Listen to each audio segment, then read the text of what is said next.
I guess we are live. Right on. Hey guys. Right. What's Hey, up, everybody?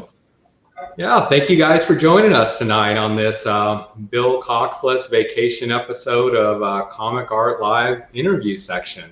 Yes. Real quick, it looks like we got quite a bit. Hey Henry, or Harry. Hey Dino.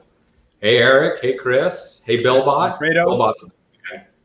Yeah. So, no, I appreciate it all. And I guess we'll start out in the honor of the fact that Bill is wasting away in Margaritaville, and the fact that me and Khalil are absolute amateurs at StreamYard and YouTube.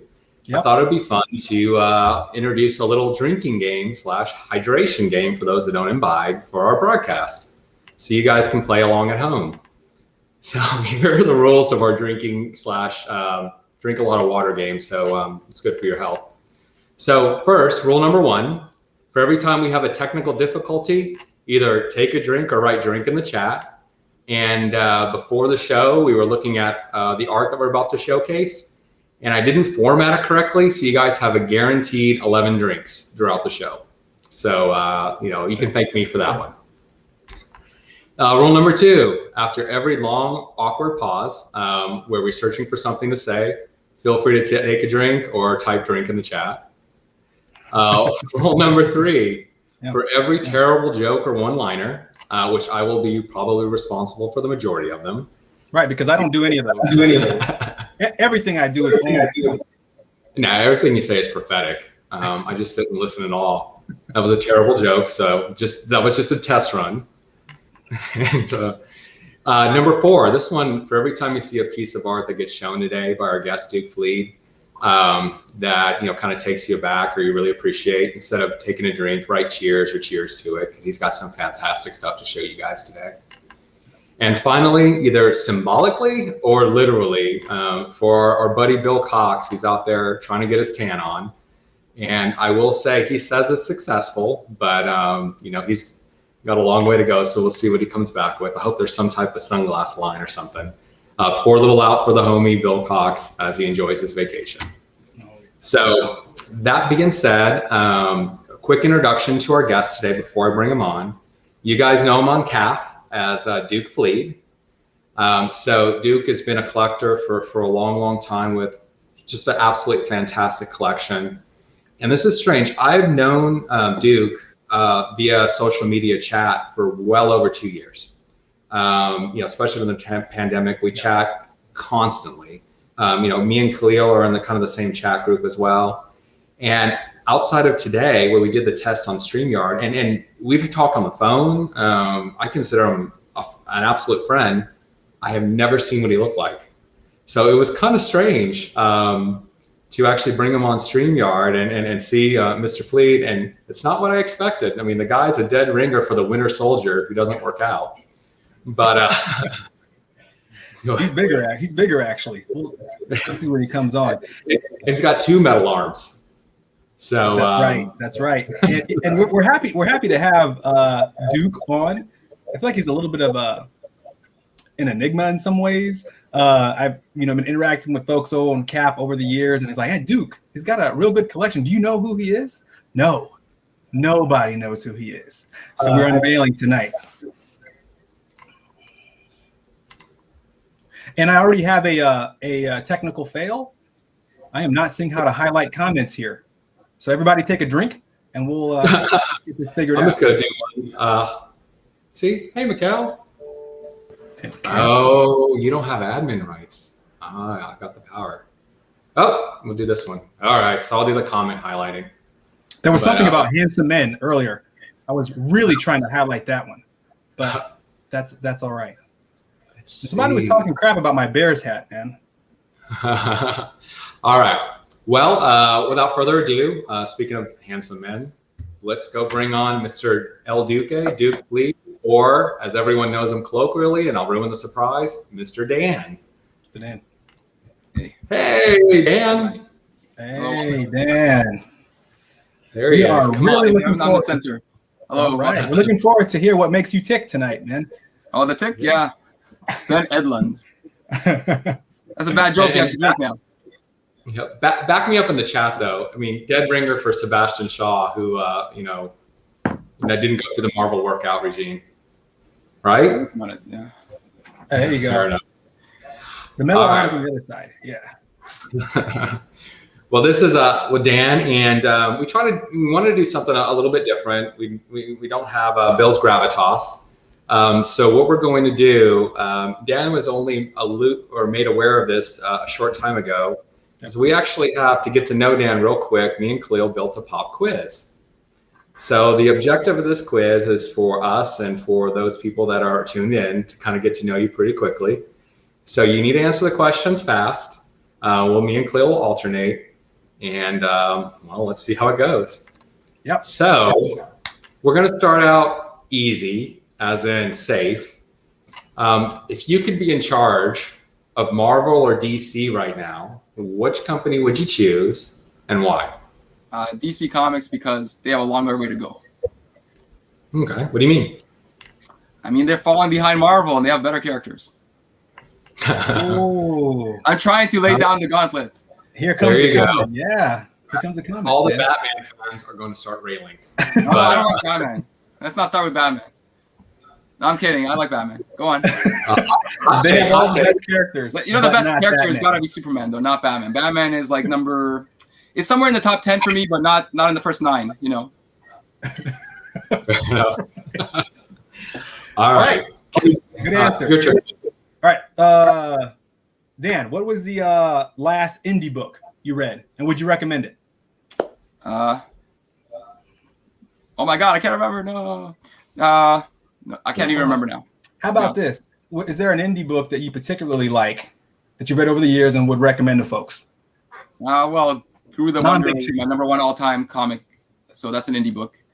But I like a lot of comics in general, so I'm not picky.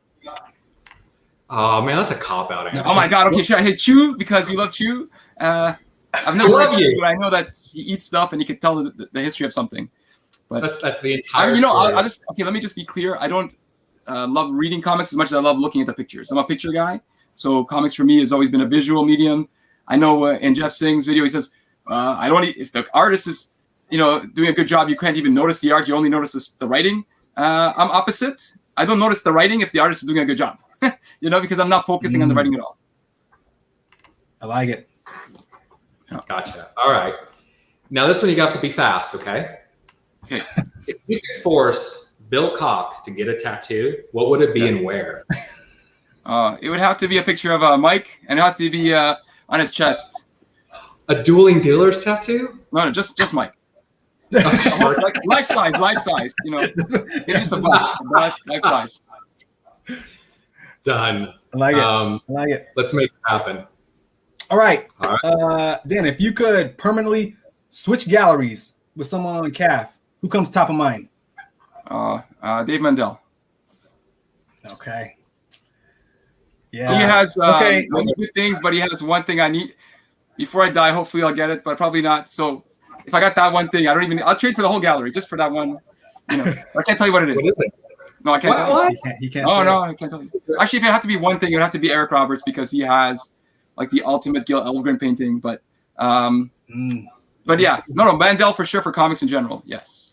Okay. Those are two. Would probably what, James? Maybe what percentage of folks on tonight would probably pick the same? Pretty close to maybe. Would you pick Thomas Fish?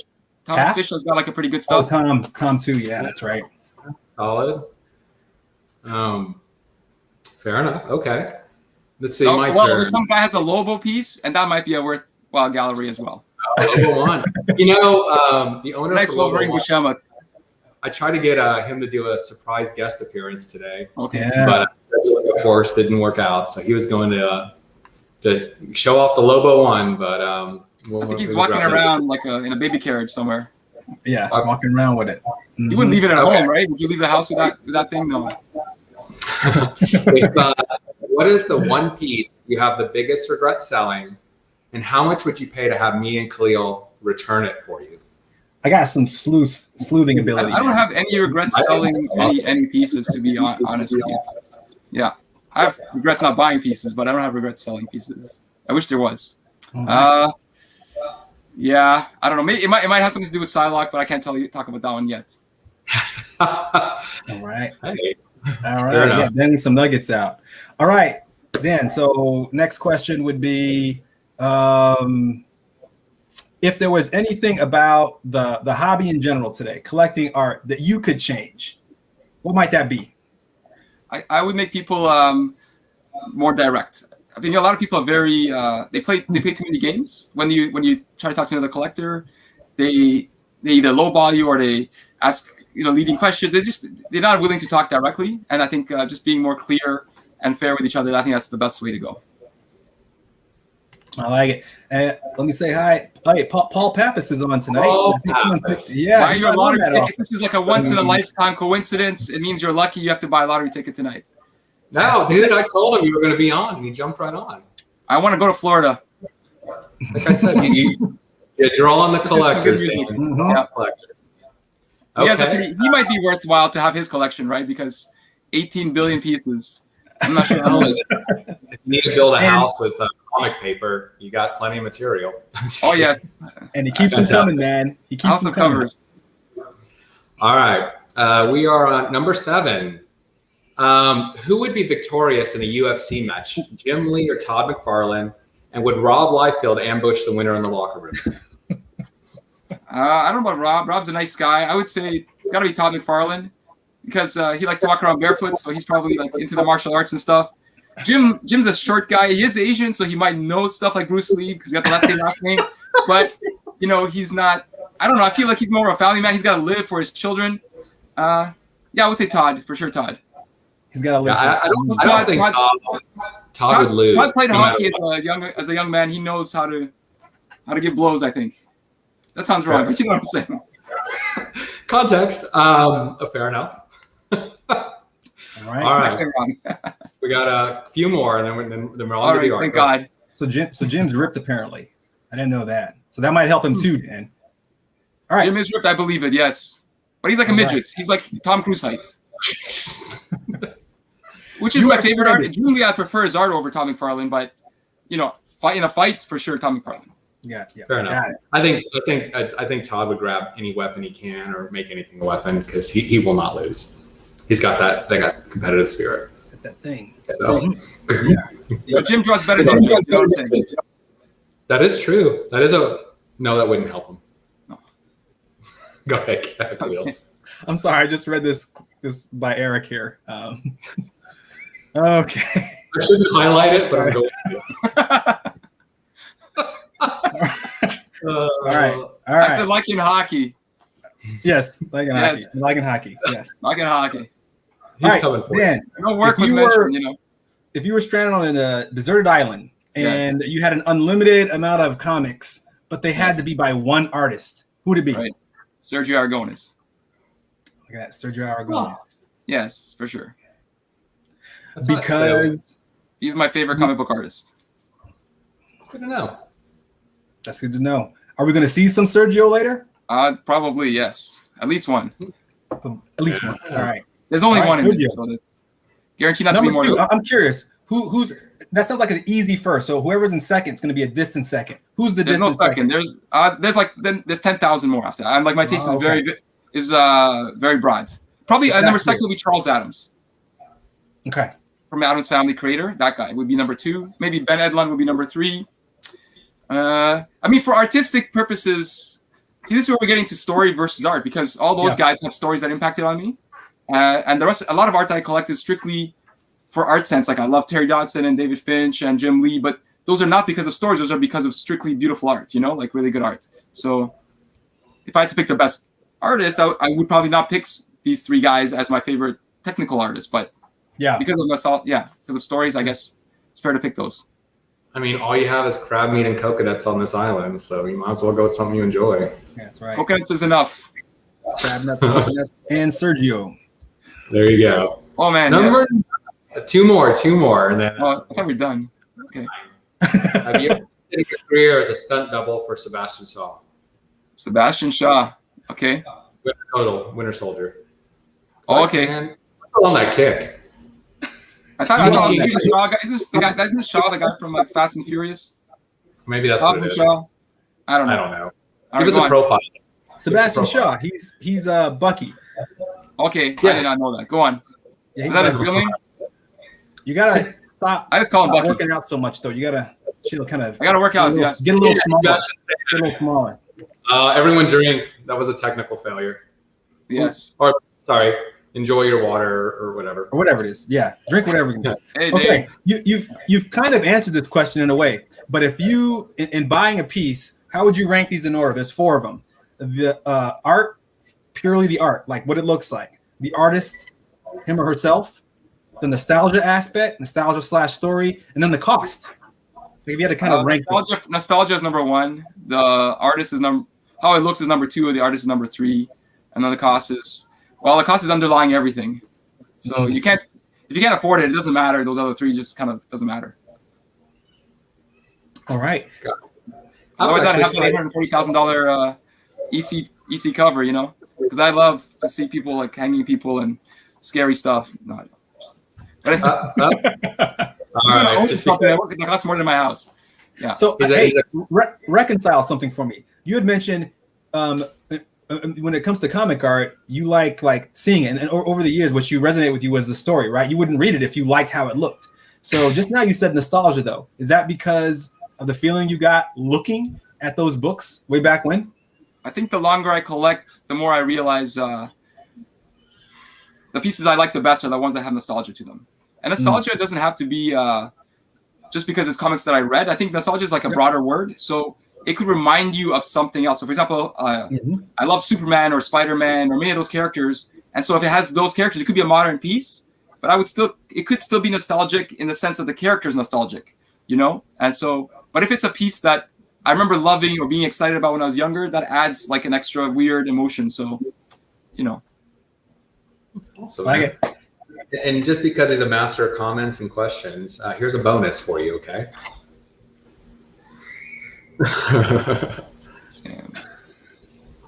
Oh, you didn't watch The Winter Soldier. Oh, I did. I watched The Winter Soldier. That was like a big waste of time for anybody who liked it. I appreciate you. Loki is right now very good, but I did not like The Winter Soldier. I thought it was very boring. They really dropped the ball, I think. Both characters were likable, but the story took too long, didn't go anywhere. Very patronizing. I don't know. Just not a good action. I don't know what to tell you. I haven't seen it yet. But conversely, right, the Winter Soldier, the second Cap movie, that was outstanding. That was the best Marvel movie for sure. So let's do this. Let's make you the star of the show. Oh, no. Oh yes. Bam. Hey, hello. All right. So let's go ahead and get into what most people here say, besides getting to know Dan the Man, is showing off the art. But before we jump in there, I mean, we usually start out. I mean, tell us about your collecting history. Tell us a little about how you got involved in the hobby. What stands out for you in the hobby, and just in general, man.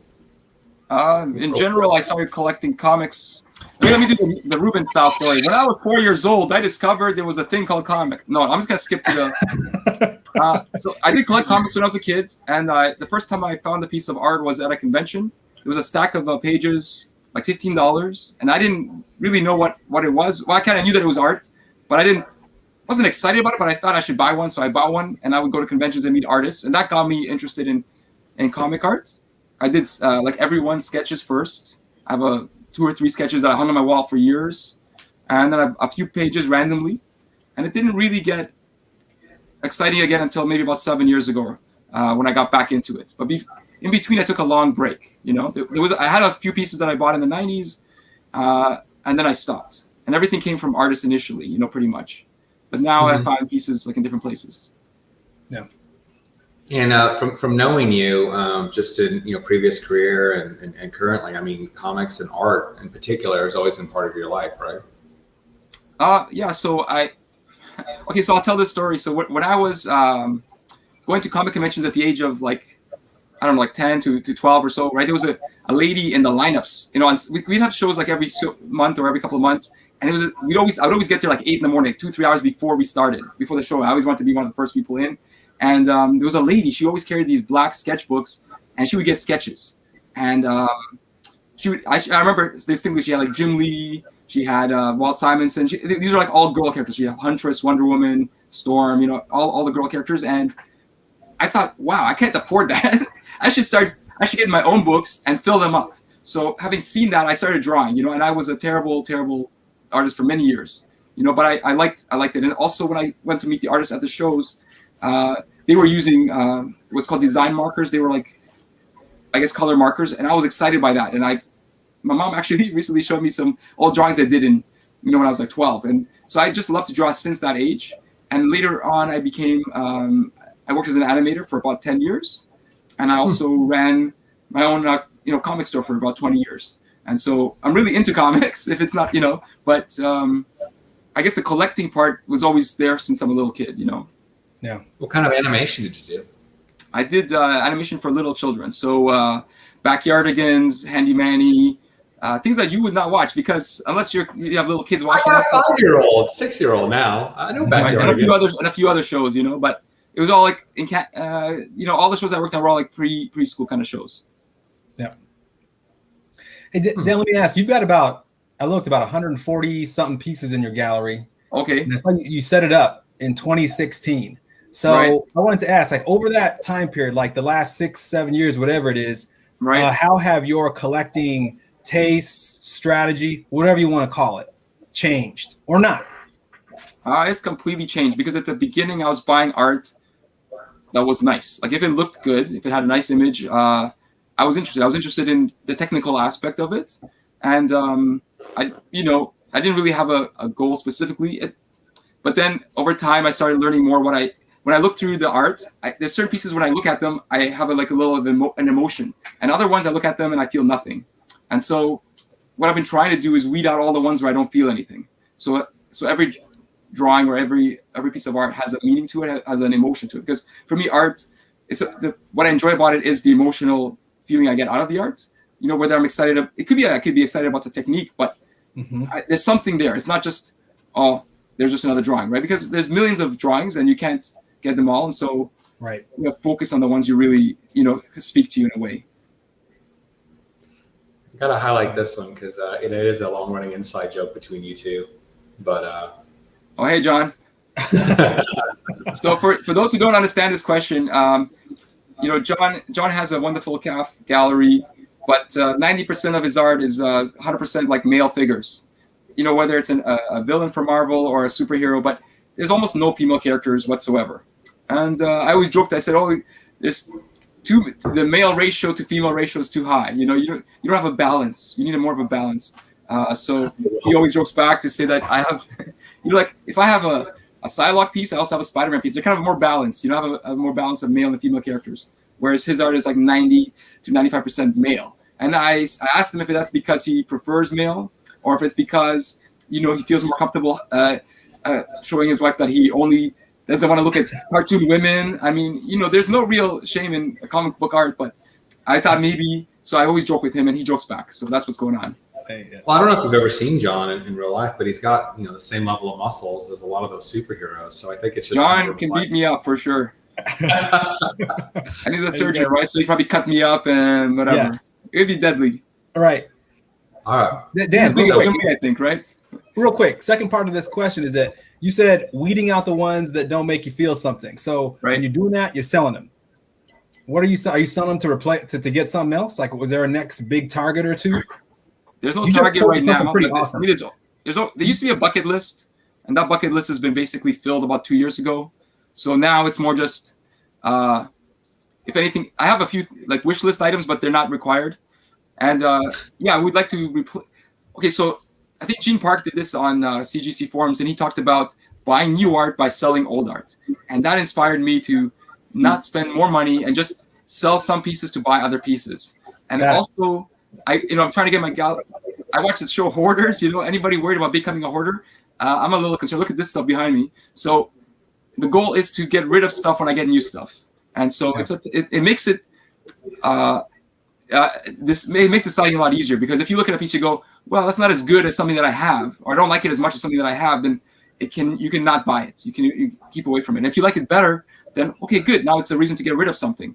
And then the benefit long term is that the art gets shared more among the collecting community. I'm not a person, I can't take it to my grave. Everybody knows this because I haven't learned the secret to everlasting life yet. So until then, I figure it's a temporary, whether it's temporary now until I die or whether it's temporary now until next month, it's all temporary. So I don't mind giving up a piece to get another piece, but it would make me sad if I gave up a piece and then not replaced it with something as nice or as fun, because the collecting is really like a fun part of the whole thing. Right. So you mentioned not finding out life, but people would be pretty surprised to find out how old you really are. That's all I'm going to say. Well, I'm 74. I'm going to retire like very soon. They're pretty this is no makeup. No makeup. Yeah. Below this, I have wrinkles like you won't believe. Yeah. All right. I just had a technical issue. Not deliberate at all. So everybody drink up. It wouldn't be a show with Khalil on if you didn't drop off. So had to get that in. And I feel weird, guys. I'm like looking at myself and I see this word "don't" on my T-shirt, and that's all I see. So let me just explain. It's actually don't cross the stream. So it's a Ghostbuster thing. And I were talking a little about Ghostbuster. So that's it. So the reason we were talking about Ghostbusters is so for those of you who are in CAF, you guys know Peter Venkman, aka Ghostbuster. When I started the CAF gallery, I was inspired by that name to create a character name as my CAF gallery. So of course that was taken, and I was thinking Peter Parker, but I thought that's a little too mainstream. So I wanted something a little bit off the beaten path. And my favorite cartoon, as a kid was it's somewhere back here. This thing, Grandizer, and the main guy. I was like, what is he called? What did he call the guy inside the robot? And his name was Duke Fleet. So that's how I ended up with Duke Fleet. It's kind of a silly name, but it kind of is it. So origin story of Duke Fleet. There you go. Origin story. There you go. That is a Comic Art Live exclusive right there. That's right. There you go. That's right. All right. Well, if I knew I could use Bill Cox as the name, I would have done that, because then I could be Bill Cox number 2.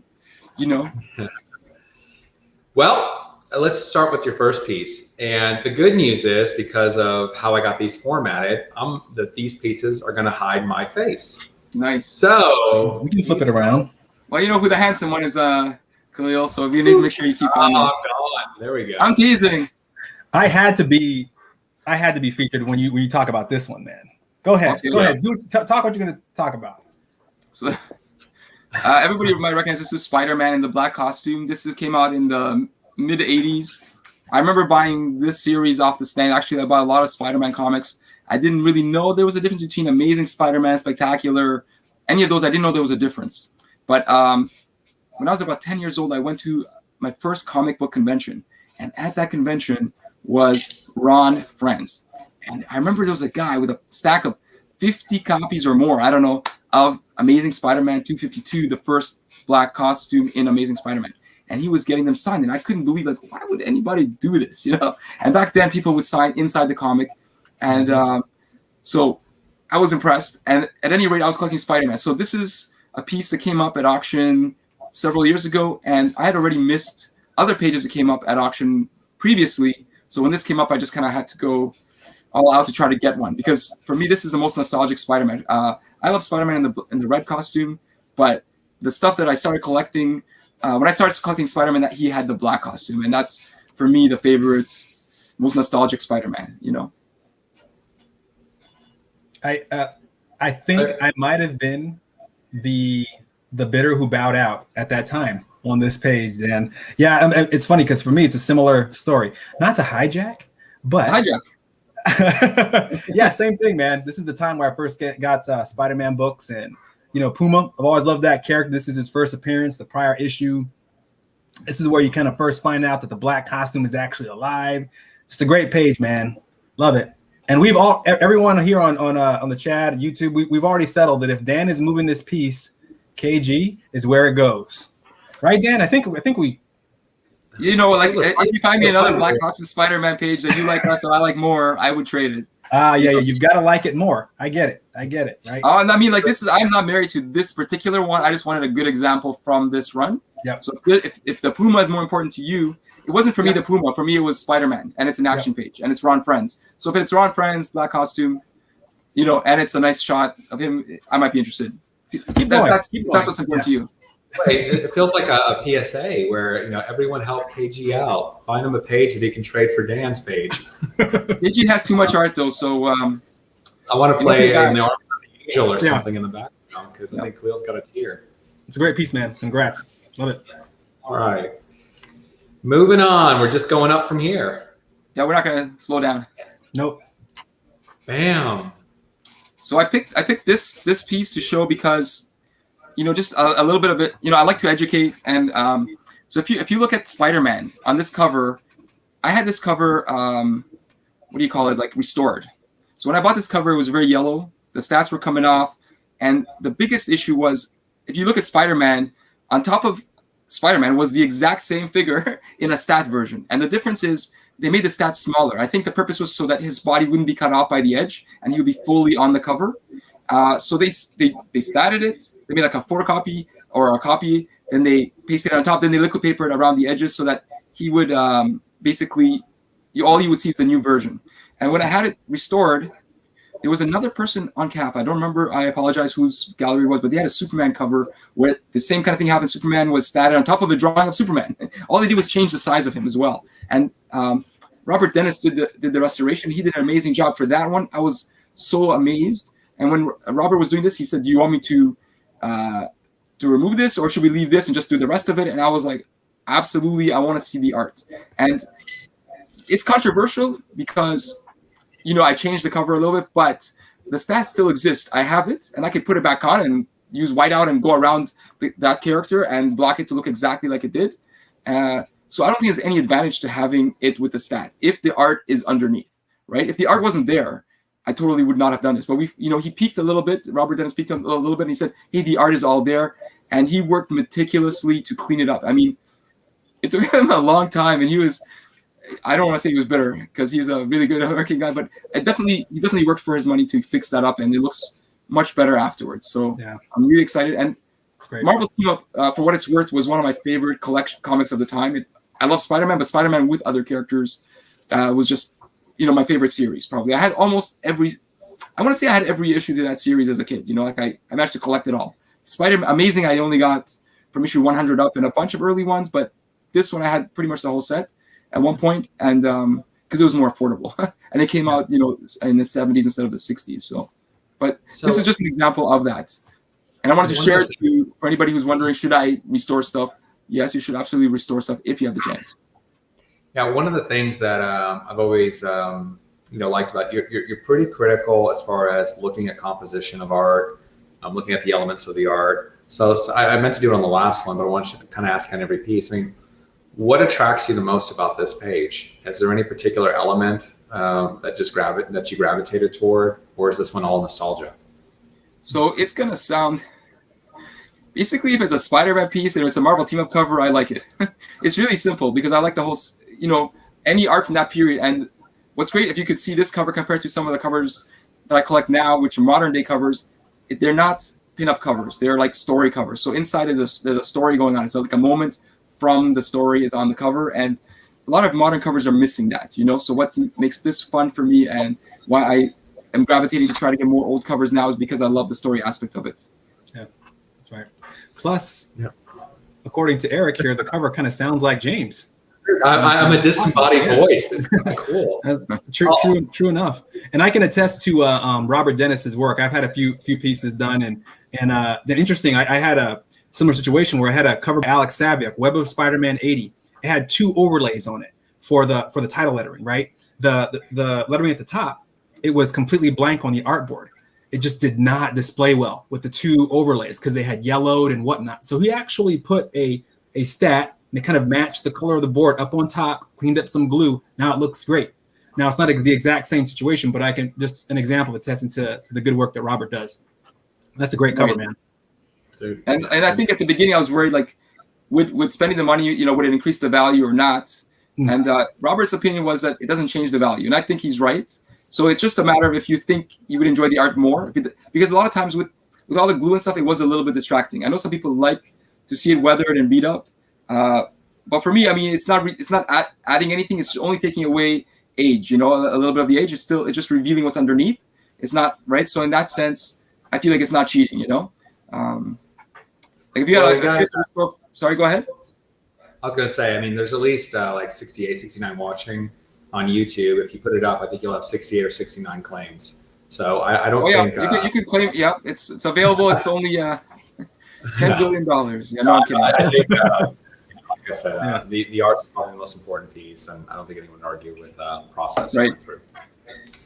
All right, let's go to, so this next one, not familiar with the book at all, not familiar with it at all, but I thought it was really, really cool. Elf Lord. So Tell this me is the about one that I Elf might lose people. People might be dropping out now out of the chat. Oh, no, I'm gonna do that. Look at that. Yeah, I'm gonna high Capullo. You know, Elf Lord is 1980s black and white boom era comic. When I first started collecting, comics, it was off the newsstand, but I soon started going to conventions, and the thing that hit me at conventions was it was a huge speculation boom in black and white comics, and there's a lot of them. And this is one that stood out for me at that time, and was always on my, on my wish list of, hey, I would love to own that. And just, I think it's here. Let me just check. If I can show it. Let's see if this is the one. Nope. This might be. No, this is not it. I have no idea. I was gonna show you something, but I'm wasting time. It's one of the comics that I actually have on my shelf for the last 20 years. So anyway, this is a cover that's actually drawn in color, using probably color markers by Barry Blair. Barry Blair passed away. He was a Canadian artist, but I've never met him at any show or anything like that.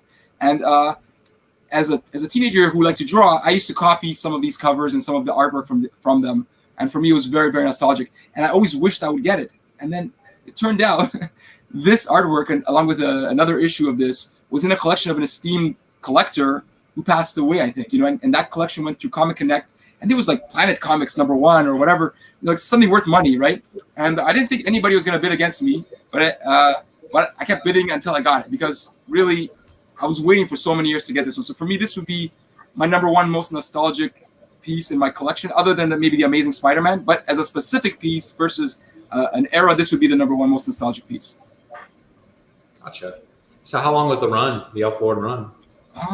Well, there was a couple of runs. So there was a first series, and it didn't last that long. And then they did it again, and they did it in color. This was from a black and white run. And the thing with this issue, the cover is just some random orcs, and it doesn't have any of the main characters on it. But because it's #1, it's more nostalgic. And even the lettering for the title was all done by hand. I think the #1 and the price was a sticker that he put on there. In my gallery, I have #3, and that has the main character, Windblade, and that's, I love that one. And #2 is available. I would love to have the trifecta, but this is something that probably I'll take to my grave and nobody will want. I know there's a couple of people out there who want this stuff as well, but mostly it's just a handful of people. Gotcha. Very kind words. Very kind words, Dan. Very kind words. I'm glad you enjoy me as a piece so much. Oh yeah, who needs the elves? The orcs. The orcs are all you need. Yes, Bagman. Yes. That's cool, man. I'm not familiar, but it's cool. It's not for you. It must look cool in person though, with the colors. Yeah, it's kind of hard to make. It looks quite good in person. Yeah, I mean, it's so. Let me just add something. When I posted this, I think I was having a conversation with Ruben Duck Collector, and one of the things about art is a lot of times people will, here on Cap, but also in their gallery, they would say something like, "Oh, this art is so good, it's amazing art." Elf Lord is not amazing art. It is not even good art. It's terrible art. Okay, it's like I hate the art, but I love it from a nostalgic perspective, and I'm willing to say I don't think it's good art in any way. Some of the art I collect, I recognize the art is bad, but it's good only because it's meaningful to me in the time that I collected it. So I think a lot of collectors need to come to realization they collect art sometimes that isn't good. And I'm not the only one. There's a lot of art out there that people are just terrible art. But it's nostalgic. It's nostalgic for people, and in that sense, it's great. You love it because beauty's in the eye of the beholder. But let's compare this to a Travis Charest Wildcats, or compare this to, I don't know, Bill Sienkiewicz's Moon Knight or something. It's like so many things you can compare this to where you realize how crappy this is. But, to a Gil Elgrin painting, there's so many things that this is bad compared to, pretty much everything, The most entirety of my collection is like mid to late 90s Marvel art, which is... Yeah, you have terrible taste, yeah. Let's just get that. Terrible, but it's the nostalgia that hits. There is good 90s art. There's good 90s. Yeah. One of these days I'll find some. Yeah, there's just so much of it, It's all by Mark Teixeira, by the way. Yeah, that's pretty legit. So this is a Comic Art Live first. It's back-to-back elf-themed pieces. Sure. Oh, yeah. That's because you don't know how to put the two together into one image. But so this is a really horrible painting. No, this is a painting by an artist called Peter Sue. So Peter Sue was a local artist in, my city when I was a kid. And one of the reasons I got this piece of art is because you can never, ever, ever find a piece of art by him. It was one of his something Barbie twins, but who wants, really? I think the Donnellys have it and they can keep it forever. Anyhow, this one came up and I was impressed to find it because when I was like a teenager, I used to go to Peter's house. Peter, I would buy comics to resell, and I would go to his house, and he would open up a closet and go, "Oh, I found some more comics that I published. Here's some," and he'll sell to me, and then I would resell them. And then we'd go for lunch, and he'd show me some drawings. So for me, my first introduction to an artist up close was Peter Sue, and he lived a few bus rides away from me, but he was really, really kind. He took me out to lunch, and he showed me his art and let me around his house to see it, the mess that it was. He's a very chaotic artist. I believe he studied under Wally Wood. I'm not sure if under Wally Wood or at least inspired by that stuff. He was famous for doing some adult comics called Quadrant, and which is it wasn't for me, right? But I didn't care as long as people wanted to buy it. I like the art, but he did stuff with Aerosol, the same company that did Elf Lord. They published this. They published a few other titles that he did, something called Adventurers. If anybody has art from Adventurers, either by him or the interior artist, hit me up. I would buy it if it's nice, if it has the characters on it. Right? Really was it the elf? The Elf Adventurers? Adventurers has an elf in there, but it also has a little Gimli character. It has a ninja in it. It has all the silly characters if you want. And it was done by another artist called Kent Burrows on the inside, and the covers were by Peter Sue. And so anyway, that's all. These two pieces were representing that era in the 1980s where I collected black and white art. You could add Fish Police and Troll Lords and The Realm and many other series. Grendel, all Cerebus was a big one. All those pieces in that time period. So I wish I had a Cerebus cover. If you want to sell me a Cerebus cover, I would be interested in hearing from you. Or another Usagi cover. There you go. What I like about this is I was going to say I like the lighting. Like the cooler colors at the upper left down to the warmer colors and the darker shade down at the bottom right. That's kind of cool. How did you go about this one? This one was just on eBay, which was surprising. And the guy said he had other stuff, but he really didn't.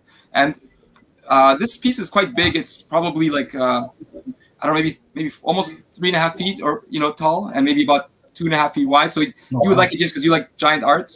And but actually, when I went to Peter's house as a teenager, he had an easel out with paints everywhere, and he was painting a cover of Adventurers. And I remember he was saying how much he was selling the stuff for at the time. I was like, oh, I can never afford that, And it wasn't this piece; it was a different piece, but it was way out of my money.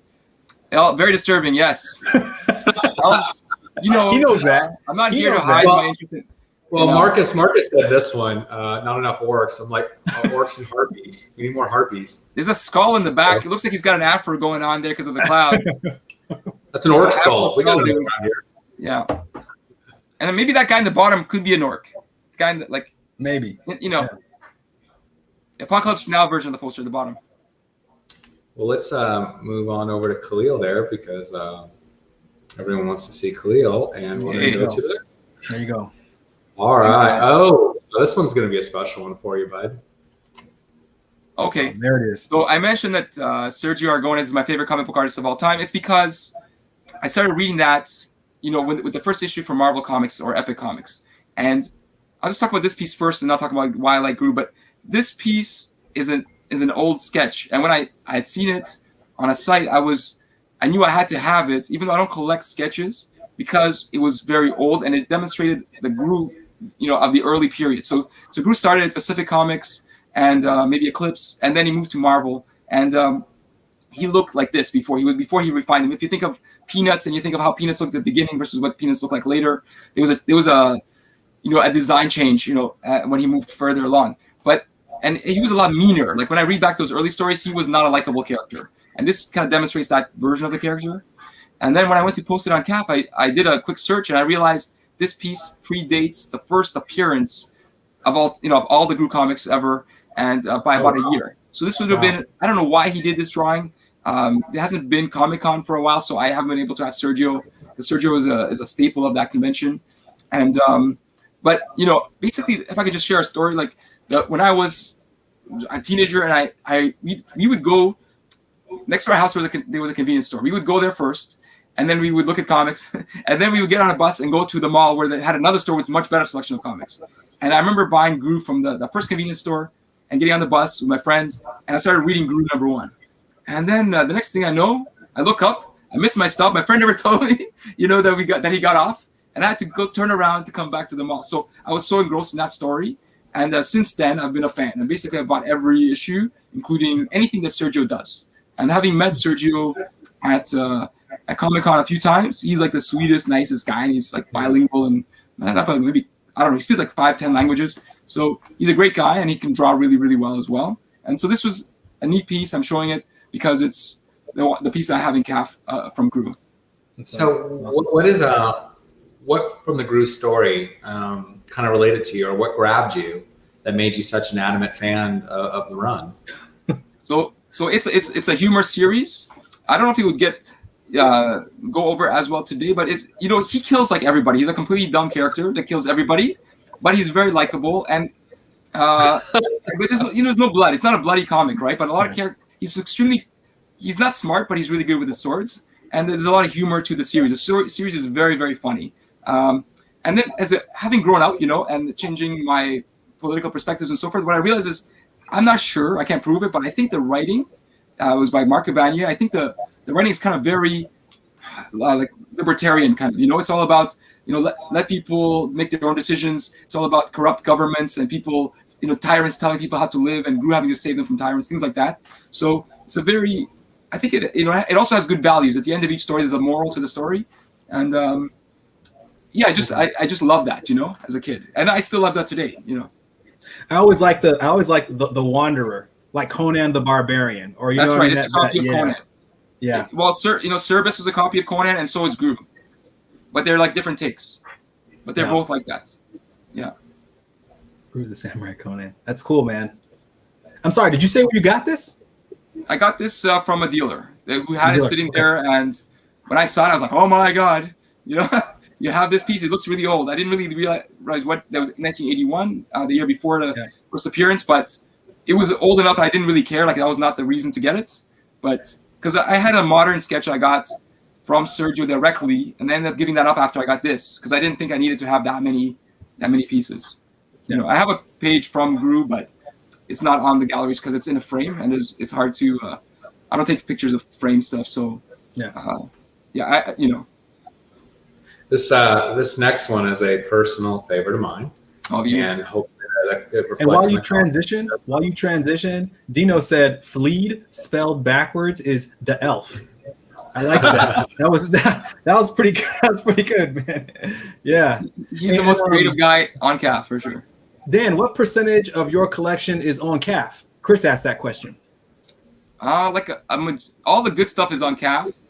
The majority is actually. So maybe I'll just mention. So recently there was CAF Live, and I felt the need to sell some stuff. So what I did was I made a list of.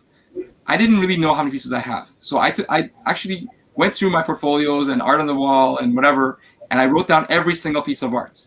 And I think I've talked to people before, offline about this. But my goal is to get my collection down to possibly 50 pieces. Turns out it's going to be a really hard time because I have a lot more than 50 pieces. But you want some of the pieces, sure. And so, I think Andy Robbins has a method for kind of measuring his art, and it's really complicated. I don't understand the Andy Robbins method, but my method was I made a list. And then I was gonna number them 1, 2, 3, 4, 5, like in popularity, like which ones I like the best, but I couldn't decide. So I just made like A's, category A, like these are my favorites, and then B's, I like them, or they're maybe perhaps gifts or something that I bought that nobody else is gonna care about, that I can never sell. It's not worth selling. They were too little. And then there's the C's, or like no level, which is basically stuff that if I got rid of it, I wouldn't feel bad about, right? So that way I have a list kind of starting with A's, then B's, and then the rest. And that way, if somebody comes along and asks for a piece of art, I could say, well, it's an A, and no. But if it's a B, maybe. And if it's in the last section, okay, what do you have in mind, right? And So most of the art is on Cav. I try to post quite a bit. I know there's a lot of black hole collectors. I mean, if you look at my collection, you'll see that I'm not really really hiding anything. The only stuff I might not have up there is some frame stuff, but most of that stuff is I don't want to take photos of a frame, but it's nothing valuable. It's all like stuff that I got early on that I framed, because in the beginning I framed pretty much every piece. I think some people do that; they frame everything, and as you run out of wall space, you realize if I want to keep collecting, frame is not the best way to go because I don't have any more walls. You know. I know. So I agree with you, Johnny. Yeah. That's how I started my collection. Moved into a house, had a bunch of bare walls, and needed to throw something up on the wall, and discovered comic art, buying some cheap interior pages that look fantastic compared to the comic. And then the addiction grew, the wallet shrank, and here we are. Yeah. So speaking of things that would absolutely shrink your wallet, let's go to the next one. There you go. There you go. So this one is an interesting story. This kind of actually got me back into collecting. So when I can't say the exact, whatever year this comic came out, 1989. You see the signature at the bottom says Jim Lee, April 1989 cover. So I met Jim Lee that year at a local comic convention, and he had a stack of comics. Comic art. And this was one of the pieces. He had the cover to number 4. He had this. Number 6 had not come out yet. I wish it did, because then he might have had it, But and I picked up this piece and a splash page, which I've seen sell for a lot of money at some auction. But anyhow, this piece here I bought, and I had it for a long time. This and some other. Okay, if I'm gonna just say this, so I had this. I had a Dale Keown Hulk cover and some pages from Justice League #1 by Kevin McGuire, and all of those pages, after a few years, started to yellow a little bit. And I did not know what was going on. I was thinking, if I hold on to this stuff, it's going to turn to dust, and I'm going to just have nothing. So I better get rid of it before that happens. So when I was around 20 years old, I was taking some martial art classes, and I wanted to justify the expense of that, and I decided to sell this piece of art. And I sold it for $500. And I thought it was a good deal, and I got to go to do that, and it was worth it. But, fast forward to about 7 years ago, I seen this piece of art, and I always thought about this piece of art, and I sold it to a local person. But I had seen this piece of art on a dealer's website, which I cannot mention because nobody likes them, and they're in the U.S. Anyhow, so I did not know that they were dishonest or whatever. But I knew that all the stats were real because I used to own this piece of art. So there was no question about that. People always say they had stats. These stats were all there when I bought it from Jim Lee. And so then I ended up getting it. I didn't know if the price was good. I thought, wow, comic art has really gone up in value because it's so expensive. And but I didn't know I was overpaying. So I overpaid. But I felt so much regret having gotten rid of it, because you would ask this question, if you got rid of a piece of art, this is the only piece that I regret giving up. And I got it back. So I picked it up, and that really got the bug starting again in collecting. After that, I started looking at art more regularly. Before that, not too often. I would look at it randomly, but not with the same passion as I have now. And that really started it for me.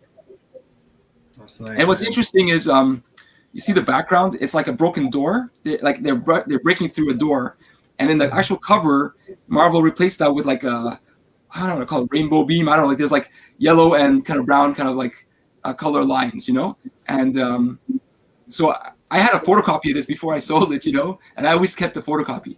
So it was nice to have the original art back in my hand. And a lot of people like Jim Lee's X-Men, and I'm crazy about the issue 270s of Jim Lee's X-Men. But for me, Punisher, he's probably maybe in the top 5 of characters, and I prefer him over X-Men. From X-Men, Wolverine, but I prefer individual comics over team comics, and so Punisher for me is my favorite. And people make fun of Carl Potts, but honestly, this style of Jim Lee, okay, I'm sorry, Scott Williams, I love your work 100%, but I love this art more from a nostalgia perspective, and I like the blockiness of it, which is different than what you do, and what you do, Scott, is fantastic, and I have art like that as well, and I love that as much, some of the stuff you've done there. So you recognize Jim and Carl during this time when these books were coming out? You just mentioned 6 hadn't come out yet, so you were following these comics, right? Yeah. I love the Punisher. I just pretty much loved a lot of comics, but for sure. Yeah. Oh, and somebody asked, you were buying covers in 1989. How old were you? You missed that. Dan 74. So yes, Fountain of Youth. It was those martial arts lessons, man. Right? That you're gonna make me do math. I think I might have been like 16 or so, around like something like that, 15, 16. I normally that was like the most I ever paid at that time for a cover. Yeah. But Jim Lee gave me a deal because I bought a splash page for $45, and with that, because he wanted more, I think, and he said, okay, I'll give you, if you buy 2, I'll give you a discount. So yeah, a lot of great artists came by the shows, but I never really got to meet them. Like Tom McFarlane was there, but I never got to meet him when he came, and I wish I bought something, But at any rate, this was the first time I had only bought a few pieces of art like that were key from artists, and this was one of them. Cool. So just right place, right time, I guess. So was this what show was this? Do you remember? This was like a small local convention in Toronto. Okay. All right. That's nice. We're trying to keep this short for a picture, right? Because we're not trying to break the Rubin record, right? I think you mentioned earlier you're going to get the beats the next time he sees you, so you might as well keep it going. Earl, remember that? You might as well keep it going. Hey, Ruben, I love the guy. Yeah, she's got a show on Saturday for a claim sale. I'll try to watch it. It's a claim show. He has good art pieces, I think, based on the names he gave out. I have no idea what the art is going to be, but Ed McGuinness is included, so maybe. I'm going to wait till the last second to put it in my bid. Okay, next is Super Friends. This was so when I talk about my interest in comics is not just my interest in comics, but my interest in animation. And having grown up in the early 80s, Super Friends was a staple for me. I think the designs originally were by Alex Toth, but I did not know this. And at any rate, I used to watch the show religiously, right? It was one of my favorite shows. That and Spider-Man and His Amazing Friends was the other one.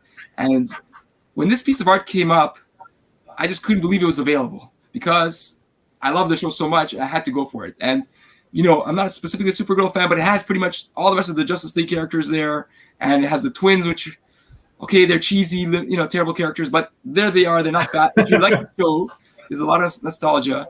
And Ramona Fradon, for her part, I think she's fantastic. She's a really great artist, very cartoony. I picked up the art book, and I just love her work.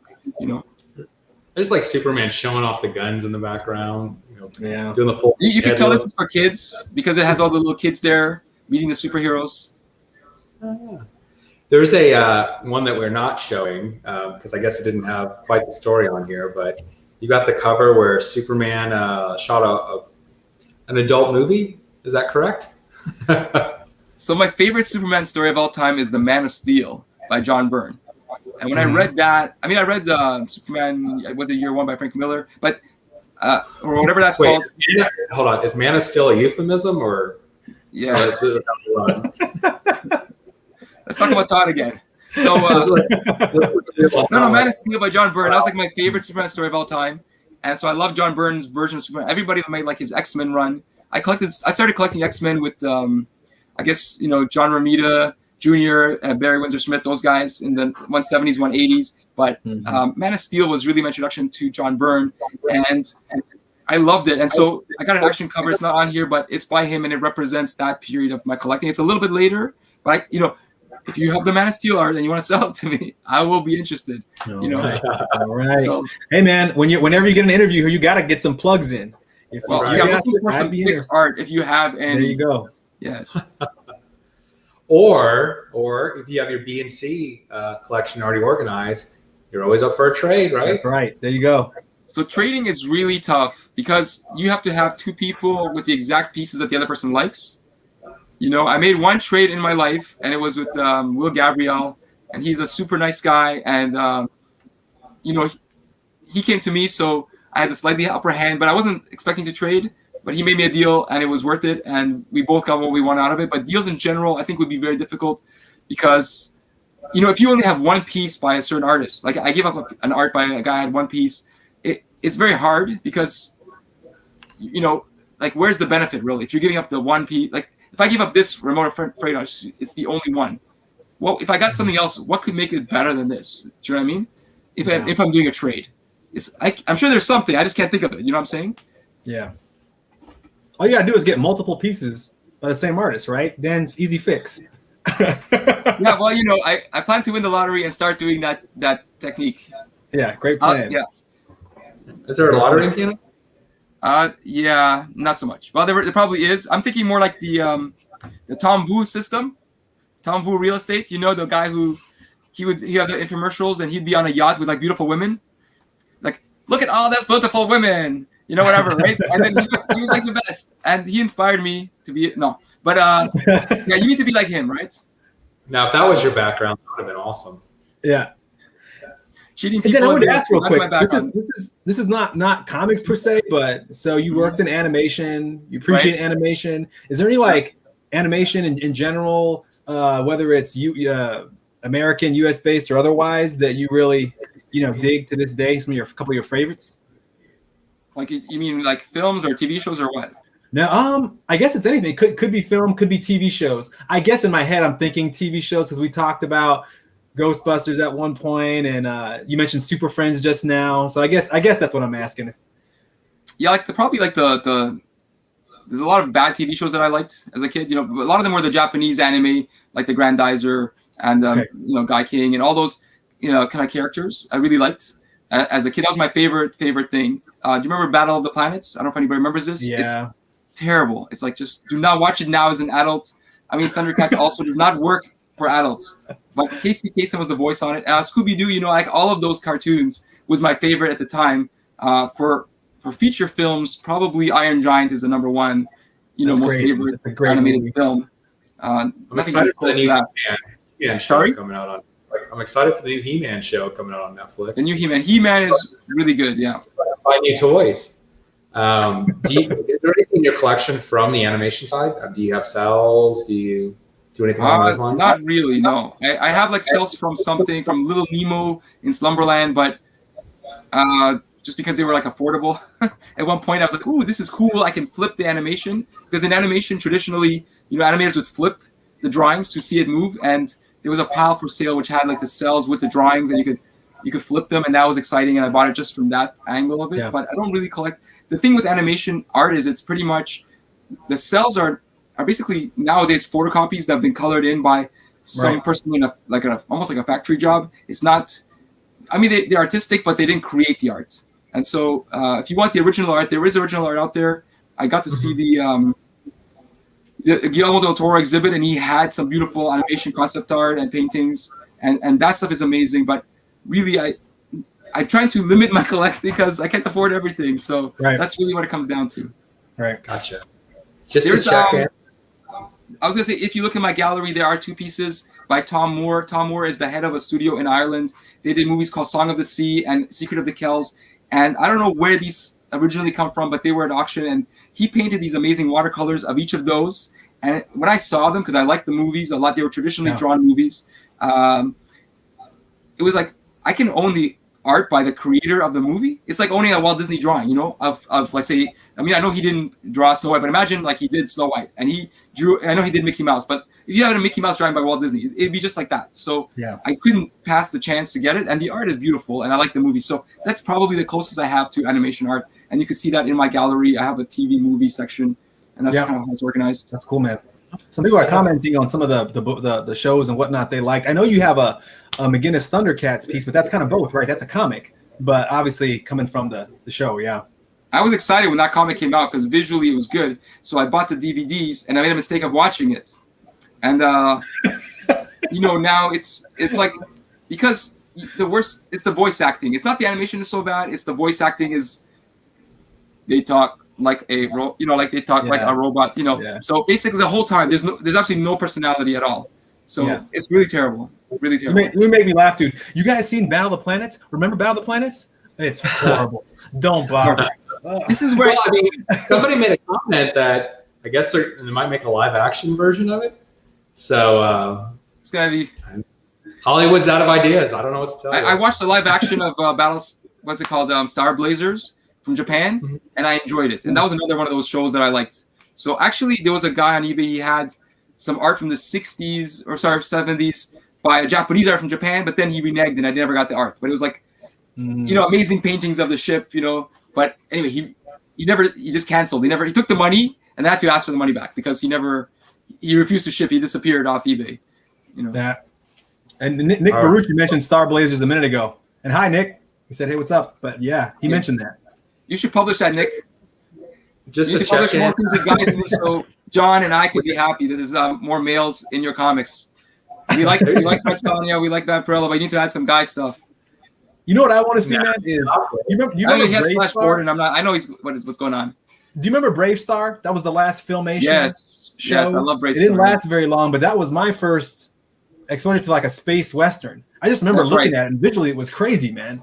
Yeah, crazy. I was all about Ross and Robotech. Do you Robotech is great. I bought the collection. That still holds up.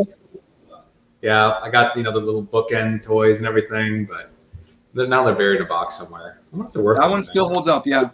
Yeah. If you have a Robotech Ken Stacy painting from the comic from 1980, whatever, I'd like to buy it from you. Yeah. Robotech there it is. Keep them coming. I'm not saying I do, and I'm not saying I don't. Maybe don't, but I'll trade it. All right, just to check in, we've got about 4 more pieces to go. Yep. So make sure you are enjoying your hydration and keeping up with the technical difficulties and awkward pauses. And we will move on to an impressive one right here. Well, can anybody see this? I'm gonna put my face on here because I'm the DPS fanatic, and anything double page, massive images in your face. And this is the vertical kind. The rarer one. I don't have a vertical DPS page yet. Gotta correct that soon. Well, if you just buy more Image comics, I think they have a lot of vertical DPS pages. Yeah, that's right. This was an insert poster from Spawn Witchblade #1. The comic was by Brandon Peterson, but this poster was by Mark Silvestri. And Mark was one of the original founders of Image Comics. And when I look at my collecting taste right now, I think he ran something called Top Cow, which was his portion of Image Comics. And probably artistically speaking, that was my favorite part of Image. Like, I like Jim Lee stuff. I even like Rob Layfield stuff, and everybody else. But Top Cow was really my favorite style, and he really pioneered this look. The way the inking was done, it had the thick and the thin lines. It wasn't all flat, skinny. For example, like Clay Mann. Some of you guys are fans of Clay Mann. He's a really good cover artist. He does good stuff inside, but his art is all the lines are almost like animation lines. They're very, very skinny lines. They don't have any depth to them, really. So he has great compositions, but there's no line work. And Top Cow and Silvestri have a lot of line work. And for me, aesthetically, that's my favorite thing in comic art, especially modern comic art. I've given up art pieces where, I seen the cover, I love the cover, then I got it in hand, and the line work was all very flat and very boring. And then I discovered, because I think Khalil asked this question earlier, he said, how have you given up pieces? And when I've seen the line work without it just be very flat, boring lines, I just have no emotional connection. Well, when the art is like this, where the lines are very, I guess varied, and there's I don't know how to describe it any more than that. There's a really great inking style. For me, that really resonates. And this is just a great example of that. I remember seeing, I think the inker for this has a print of this at San Diego Comic-Con. It's quite large, probably bigger than the art even, and he's selling it for $500. And then I had the opportunity to buy this on eBay, and the person had like this and a bunch of other pieces, some of which I missed, and I lucked out. I came at it was the right time. So I'm showing it because I like Sylvester's style. This was $500? No. Oh, I'm not gonna tell you how much it wasn't $500, but you don't have to. I thought this was... the guy was selling a print of it, the inker. Oh. You can still probably buy it, right? Yeah, for $500. And so, but this one, for example, my other favorite artist is David Finch, and David Finch learned under Mark Silvestri how to do line work, how to ink, how to draw.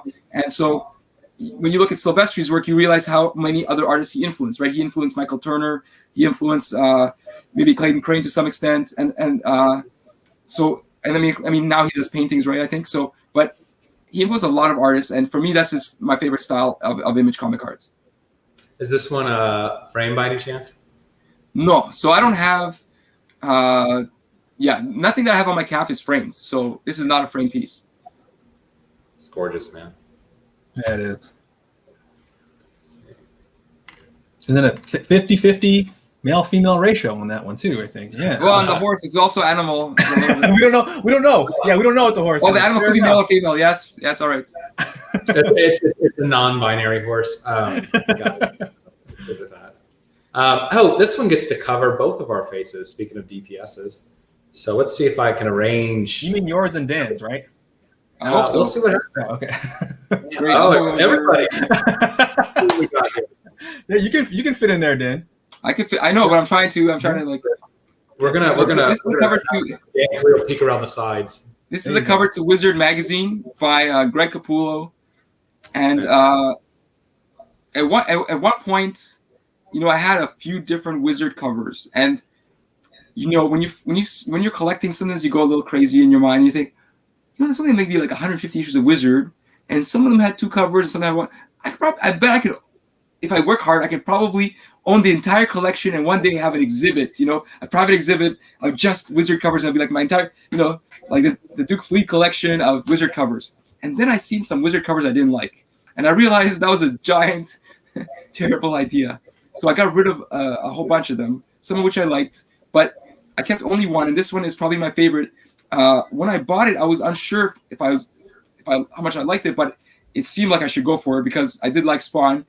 But when I got it in my hands, I say, this is Greg Capullo inking himself. This is not getting inked by any of my favorite inkers. It's not McFarlane inking it, which probably would also look wonderful. But in person, when you hold it in your hands, it looks really good. And a lot of times art looks good as a JPEG and it looks terrible in person. And sometimes the opposite happens. This is one of those opposites, So online, it looks all right. I mean, the poses are great, but in terms of for me, the line quality, all that stuff, not so great. But when I see it up close, it pops up. So it looks amazing. And one of the things I noticed, I follow Greg Capullo on Instagram, and he's did a lot of the modern Batman stuff, the death metal and everything, and his partnership with Jonathan Galapion, they kind of play off each other like Jim Lee and Scott Williams, right? So a lot of Greg's line work seems a little bit unfinished, and Jonathan just cleans it up so nicely. So just to kind of see, Greg inking himself, just kind of, back to more of his roots, and his art's still fantastic. And he's doing the entire page. Well, I don't know. Were you guys collecting Spawn at the time? Not me. Reading it, not collecting it. So when McFarlane started it, and when it came out, it was like, oh my God, this is amazing. But then when Greg Capullo took over and it started getting a little bit more regular, because McFarlane was taking too long, you realize that, anatomy-wise and things like that, Greg was a much stronger artist. It didn't have the flair. It was missing the flair of McFarlane. McFarlane has some of the best ways, like style of any artist, I think, from that period.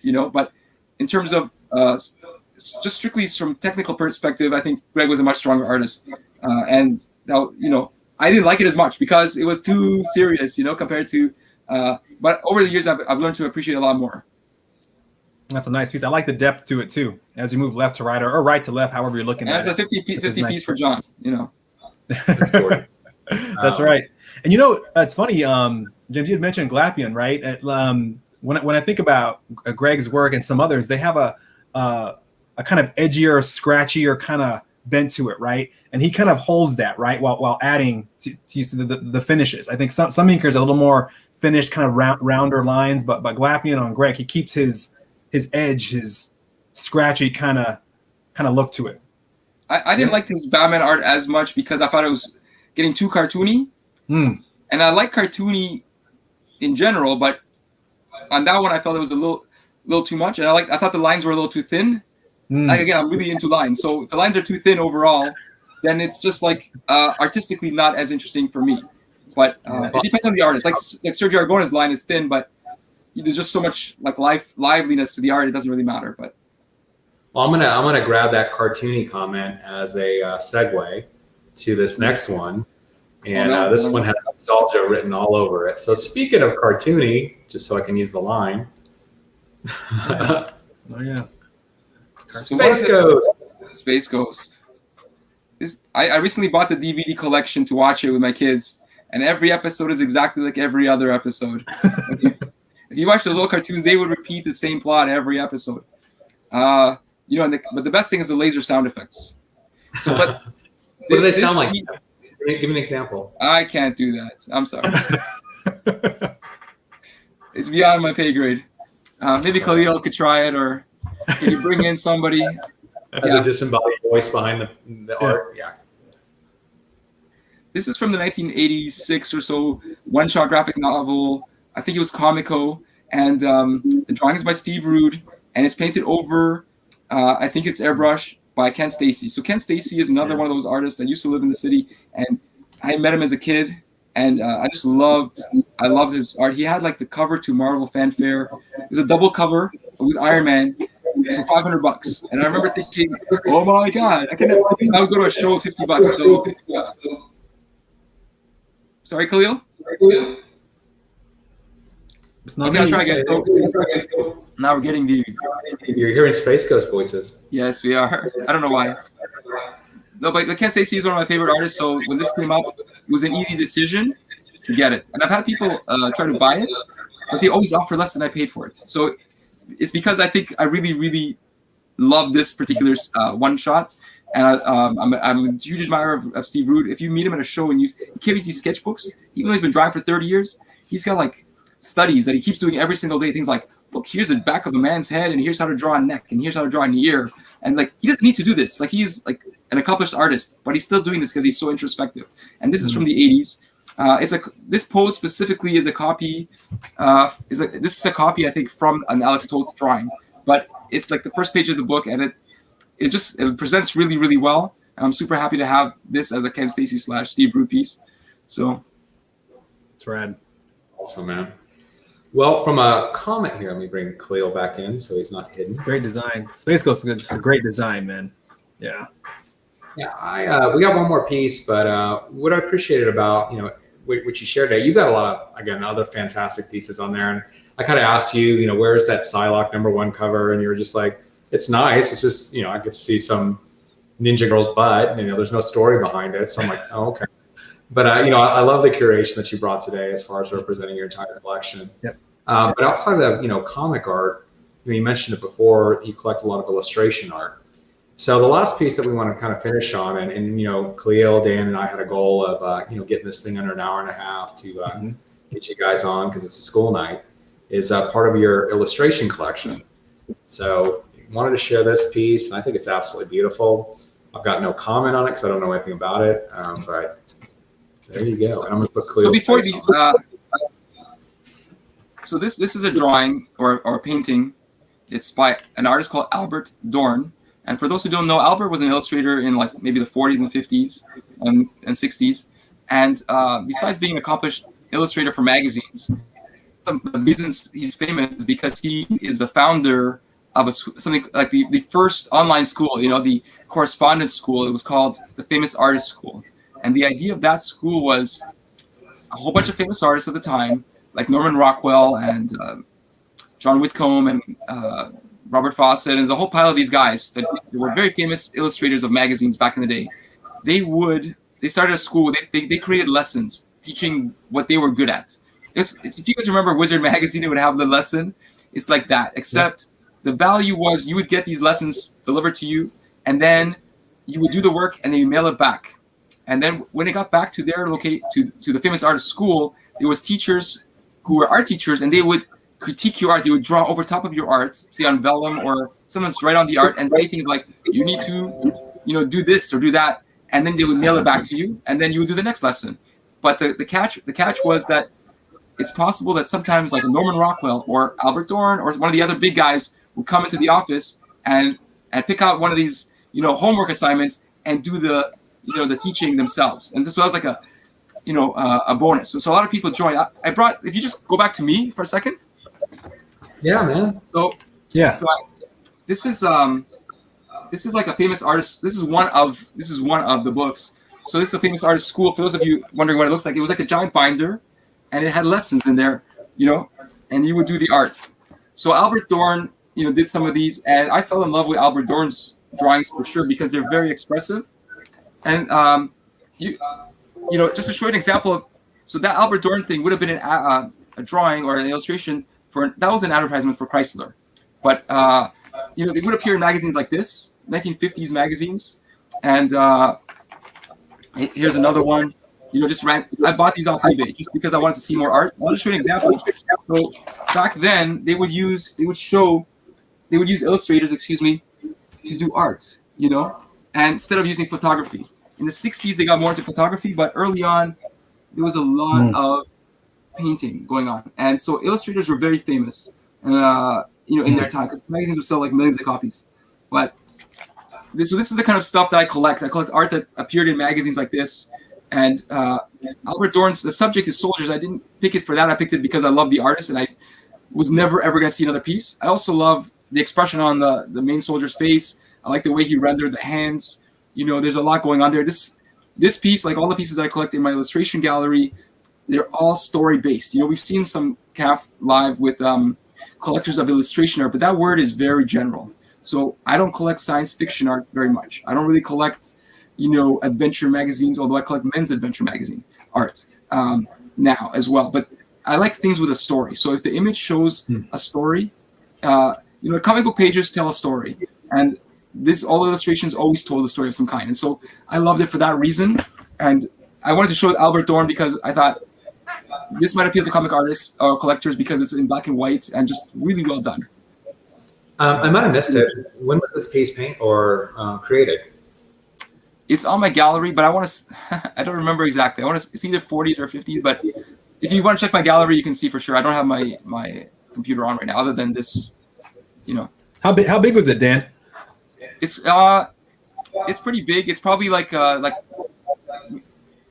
maybe like 30 by 20, something like that. You know, I wish I had it in front of me. I would show it to you, but yeah, it's a reasonable. I need to find a frame still. I'm working on I'm trying to find vintage frame for vintage art. So at some point I will frame it. I have the measurements written down and I keep looking, you know. Nice. Awesome. Great stuff. Well, we got a little history lesson today too, right? Tonight too. Yeah. Yeah, I don't want any more competition, but I don't mind if more people are collecting this stuff on CAF, so I can meet more people. There's a few people who collect story art on there, but if it's just me, that's fine. I hope you put up with it. They're typically the ones that get the least views when I post them, but I just post them because I want to show my personality in terms of my interest in collecting. You know, I just appreciate them. I know when Bill, like I mentioned, you know, went on vacation and he asked Cleo and I to attempt to fill in for him and to do an interview. I mean, again, you're the first person I wanted to bring on here because, you know, your collection's been fantastic. You've got such a critical eye. And should have been Paul Pappas. No, trust me, I've asked Paul a million times. Now, you know, you can play like a little something while he's if it was piano, we can get Paul on here. Yeah. So, you know, I know me and Khalil's original goal was to rack up as many YouTube violations as possible to get this channel banned, but we figured that wouldn't be good for the community. Yeah, I got it. But you're absolutely fantastic, and we appreciate you on. Thank you. As far as I guess coming up here, go ahead. No, I was just saying, Dan, kudos for two things. They're not up on CAF anymore, but some of y'all might remember he put an April Fool's joke out there about needing to clear his gallery out. That was pretty solid. I don't know how many views you got, but I know it was a lot pretty quick, man. So but you had to read through your description. To 2 years ago on April Fool's, I posted a everything must go image, you know, on CAF. And I put in the description that I was joining a bowling league in Australia, and this is why I needed the money so I could go travel and fulfill my dream of becoming a professional bowling league champion or whatever. And then I said it somewhere in the body of it.